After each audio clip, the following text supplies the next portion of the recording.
How is it going, everybody? This is Sean Barnes. I want to welcome you to episode 35 of The Way of the Wolf.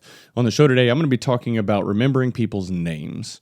I'm going to talk through the importance of it, the why behind it, and then also some tips and tricks that may be able to help some of you out.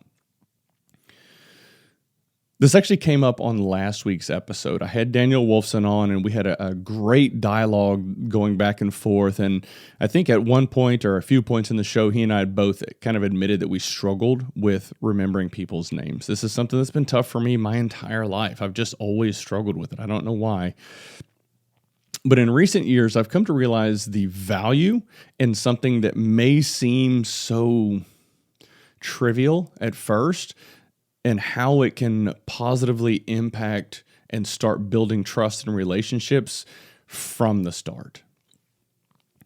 So I want you to think back to a time when you met somebody new, and maybe it was just a brief introduction, you chatted for just a few minutes, shared thoughts and ideas, and then kind of went your separate ways.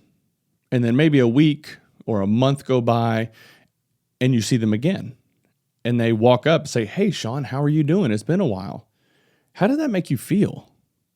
I know for me, it's happened a few times in my life. And one, I've been extremely impressed, but also it made me feel valued and important to that person. So there's definitely something to this whenever we think about the importance of remembering people's names. One thing that I would like to say before I kind of delve into the tricks and tips that I want to talk about is, first and foremost, I want all of you to stop saying that you're bad at it. That becomes a self-fulfilling prophecy. Your mind believes what you tell it. So that is something that you need to shut down and stop doing if you want to be able to kind of flip this switch and start being able to remember people's names. Okay, so let's get into the meat of the episode. Simple tips and tricks that have worked for me over the years. First and foremost, whenever you meet someone for the first time, I want you to repeat their name. "Hey, Joe, really nice to meet you. How are you doing?"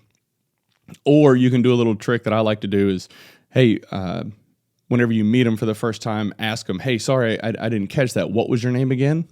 So that makes sure that right from the start, you know exactly what their name is, and you're hearing them say it once or twice. That gives you the opportunity to start processing and thinking through and kind of handling the next piece of this. So for me, I will actually repeat their name in my head while we're having the conversation. One instance came to mind a few weeks ago. I met a gentleman at the gym who had a gray ZR1, and we were just sitting chatting, going back and forth. While we were having this conversation, there were a few times in that conversation whenever I was repeating his name in my head so that I could remember it. Obviously, I was paying attention to him. We were engaged, having a great, thoughtful conversation about our cars, but I was repeating his name in my head so that I could make sure that I remembered it. Which leads me into the next point is start drawing associations in your head. So the instance that I just cited a second ago, we both had similar cars. Mine is silver, his was gray, but we had a great conversation. I met someone just the other day who actually looked a lot like JJ Watt. Not quite as big as JJ Watt, but bigger than I am. So we also, and the gentleman that I met the other day, were having a conversation about kind of what he does in his career. And I think there's some opportunities for us to potentially work together in the future. So that was pretty exciting. Okay, so you've had a good conversation. You've been able to kind of go back and forth. Maybe you've repeated their name in your head a few times. Conversation is about to come to a close. When it does, conclude the conversation with, "Hey, Joe, really great to meet you. Enjoyed our conversations. Let's catch up again at some point in the future." That's kind of like an opportunity to kind of close things out and solidify what you have remembered in terms of their name going forward. Now, one thing I will also do, depending on if they had a difficult name to remember or I just am off that day and know that I'm going to forget it, I will actually go to the notes section on my phone and write the person's name down. Some sort of an association, like, "Hey, John Smith looked like JJ Watt," or whatever. Met him at Legacy Barbell. So at that point, if I run into that person a month or 2 months down the road, I can quickly pull up the names section on the notes on my phone, reference it, and say, oh, that's right. His name was John. I go up, have a conversation with him, and then kind of follow the same process where you say his name at the beginning, say his name at the end. All of these things kind of compound and help you to remember someone's name. These are seemingly basic thoughts and tricks, but they have worked well for me over the years. And with enough practice, it will actually help you to remember other people's names. Now, there still could be times when this is challenging for whatever reason. You do forget someone's name. That's inevitable, but these little tips and tricks should be able to help you out. It's definitely helped me out in recent years.